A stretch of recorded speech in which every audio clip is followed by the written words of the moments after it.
Hey guys, I wanted to start this YouTube channel because one, it will force me to create more. I'll get to share what I'm creating with other people, maybe inspire them and make that connection. So this is video one, and my daughter had always complained that I never measure anything. I don't follow a recipe when I cook, and I'd always wanted to do a scrapbook cookbook. So I decided this year to start that, and I've gotten a few pages done. I had, that long holiday weekend, I got to get a few things done.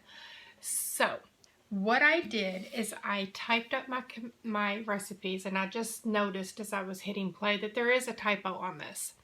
So I'll have to go back and redo it. My typing's not the best. But I did this on my Cricut, and it takes a long time to actually get it to right. And I don't know if my pens are defective, maybe because they're new, but they skipped some. So I'm not 100% thrilled with the outcome of that, but it might be better to just print them on a color printer. I don't like my handwriting, so I'm gonna not do a whole lot of writing in it. I will do a little bit. So that's the plan, and I just wanted to do a quick one page today and show you what I've got in mind. So I'm going to move the camera. It's going to be shaky, sorry. Okay. I think that's pretty good. So my plan is to just do a simple one page. And I really like this green. So this is my palette. And I wanted to have a scalloped background. So I'm using my Kiwi Lane a la carte portrait that came in the 2019 January Kiwi Club kit. And as you can see, it's a little big for my paper. So in order to tone that or trim that down, I'm going to come around this side and I'm going to trace it all the way down this one edge. And if you have trouble holding your template in place, you can always use a little washi tape to hold it down. Then I'm going to go all the way across the bottom until right there. I stopped right here. There's still one scallop and then this piece that is off the paper because I'm going to resize it. And I moved it, so I have to reline it. And I'll show you how I resize it here in just one moment. Okay, so I did the same thing on the top. Then I'm going to move my scallop over one notch, top and bottom. Readjust it. Now I can go down this edge and it will all be on the paper. So I essentially just took out one scallop on the top and the bottom. And I'm not tracing the inside because I'm not going to cut it out because I want this to be the background. So these are my favorite scissors. They're the Fiskars. They're spring loaded, so if you have arthritis or a weak hand, they open for you. So it's less fatiguing on your hand, or doesn't irritate the joints as much if you have arthritis. Just my personal preference. Everyone has their own favorite scissors, I'm sure. So I'm just going to real quickly cut this out. And it does not have to be perfectly cut. You know, I'm not taking a great deal of time. Try to stay fairly close to my line, but it's not perfect. And I'll show you here in just a minute when I get it cut out.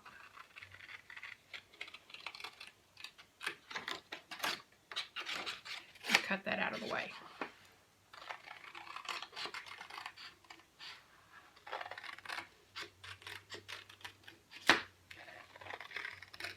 Another thing that I really like about using my templates is I can use up a lot of my scrap. You know, I'll have cut a little something out of a piece of paper, either 12 by 12 or 8.5 by 11, whatever.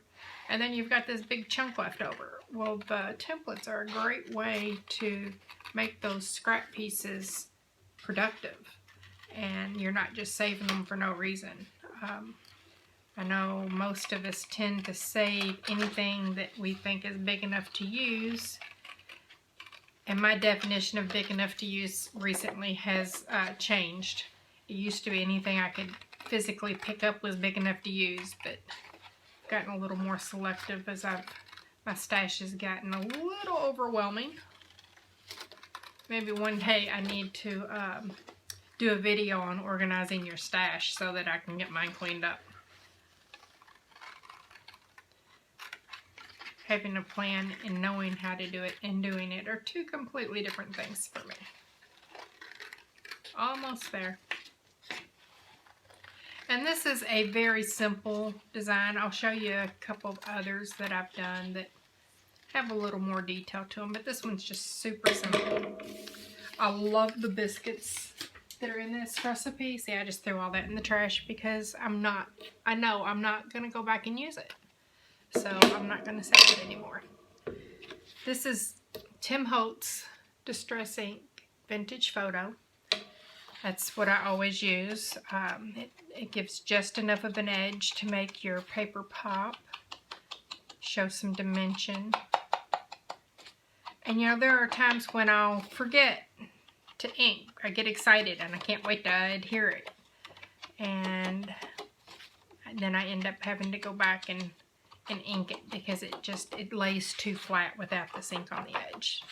To me, there's a very big difference in the look with and without the ink.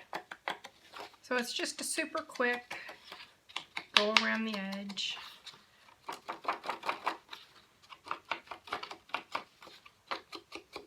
Oh, I forgot to show you. Here, I haven't inked this side yet. You can see there's pencil mark. The edges are not perfectly smooth, but then when you add the ink, it kind of helps it disappear. I know I pulled back on you. It's still there. See, and there's little jaggeds. But when you put the ink on the edges, it helps all those little imperfections that show it's handmade. It kind of smooths them out a little bit. So you don't have to take an hour to cut out your paper. You know, you just cut it out and move on, and it will be fine. Okay, so there's the ink, and I always store my ink upside down. Someone told me that a long time ago. It keeps the ink to the surface of the sponge. And see, now my scalloped edges fit on my 8.5 by 11.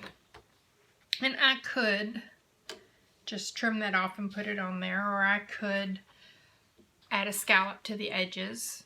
I think for today I am going to just cut it and let it be.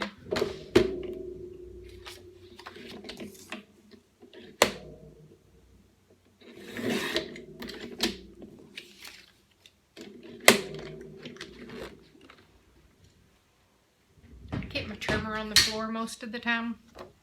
It's kind of out of the way there. Get that more centered, like that. So I think I'm happy with that. I know it's very simple, very quick, and that's okay. Put a little adhesive on there.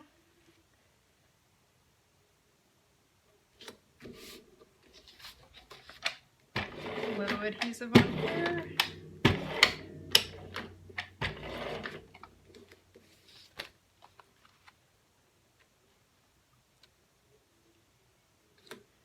Now, I could always come back in, because I do want to do a little bit of handwritten notes, hints, tips on my pages. I could come back in and add,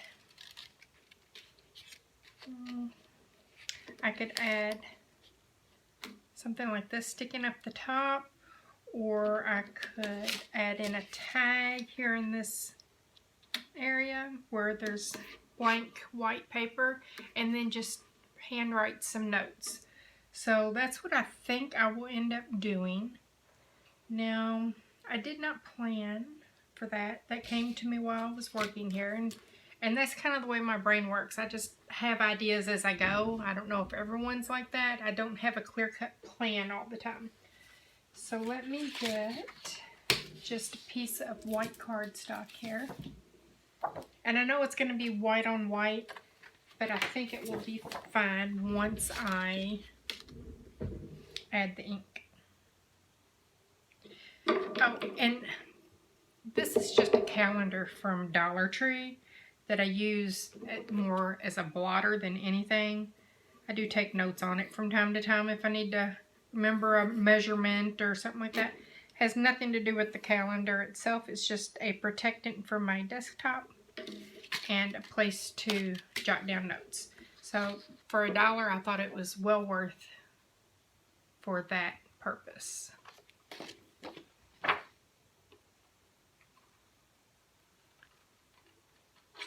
So these biscuits, it's taken me several years to figure out a recipe. I've tweaked it, you know, and like my daughter always complained, I never wrote it down.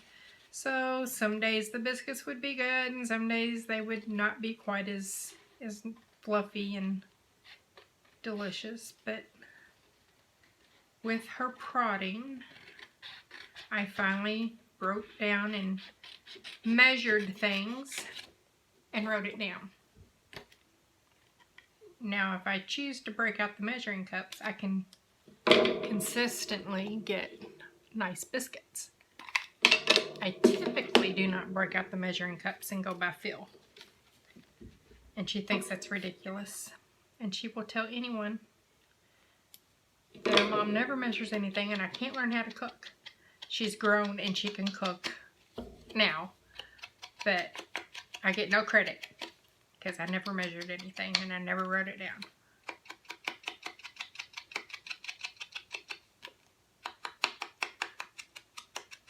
So a little ink around the edges, and you can see that is all kind of jagged right there. I did not do a nice smooth cut. I do aim to. I don't intentionally make them jagged, but it, you know, it just is. If I was slower and more precise, I'm sure it would not have that. But now you can see how you can do the white on white, and by inking that edge, you get the dimension. And I, again, got in a hurry and did not ink this edge. So let me show you how I fix that. It's not as nice, and it's not as easy. And I won't make you watch me do the whole thing. But here's how I fix that. If I forget to ink the edge, I take a scrap piece of paper and put under the edge to protect my background, and then I just kind of push to the edge of the paper all the way around. So I will finish that up when we're not on camera, but that's how I fix that mistake. So for this recipe, I would like to let my daughter know. In the recipe, I've noted that the dough will be wet and slightly sticky. But once you've made it and you know what it's supposed to feel like, you can go just by the feel of the dough and it will tell you that it's right and it's going to be good and fluffy. So I'm going to tell her, oh, wrong pen, because I want, whoops, I would like it to match a little bit. I think that's the right one.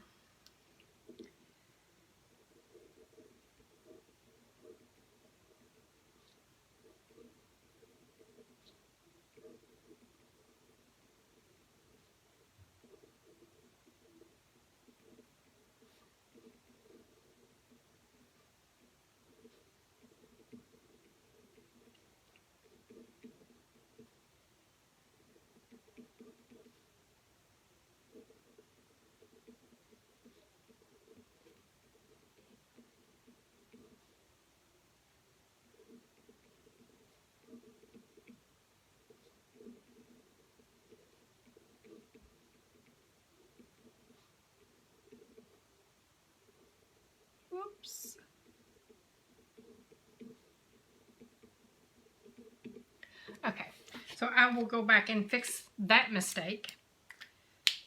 And then just stick that on. And then I will add it to the album. Now, I will show you a few of the ones that I have done. This is another super simple peanut butter cookies. Just did a diagonal background behind it. I didn't even use a template. But I really love this blue, and I just wanted the blue to stand on its own.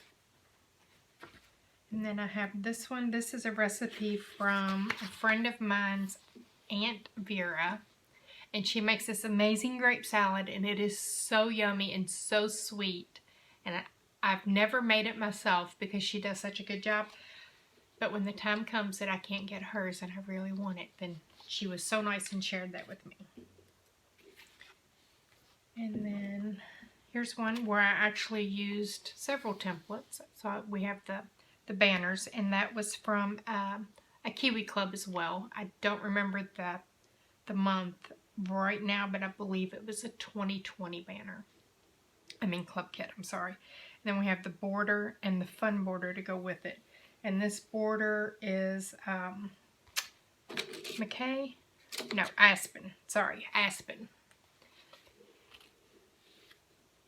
And it's a long recipe, so it is actually 3 pages. But I use those same templates, and then just fun paper. Have fun with it. And then my pumpkin pie. I love making my pumpkin pie. I make it every year for Thanksgiving, and that's about the only time I do make it. But I make it from scratch. Buy the pumpkins, cook the pumpkins, and all the instructions are here. I've also left room. I'm waiting on the pictures. I have to come in the mail. They should come one day this week, so that I can add pictures of all the recipes as well, so that when time comes, she will know what to expect, what it should look like. But so this one was really fun. I love this paper. This paper made me so happy. I could not wait to get home and use it. I think I had it in my possession for a whole 24 hours before I cut it. So pretty. And then the last one that I have done here is banana bread. I've been making this banana bread since my daughter was months old. And she's now in her 30s. So we've been making this and enjoying it for a very long time. And now she will have the recipe and know how to make it. And again, room for a picture. So I hope that you enjoyed this. I hope you learned something from it. And there will be more to come. Thanks. Talk to you later. Bye.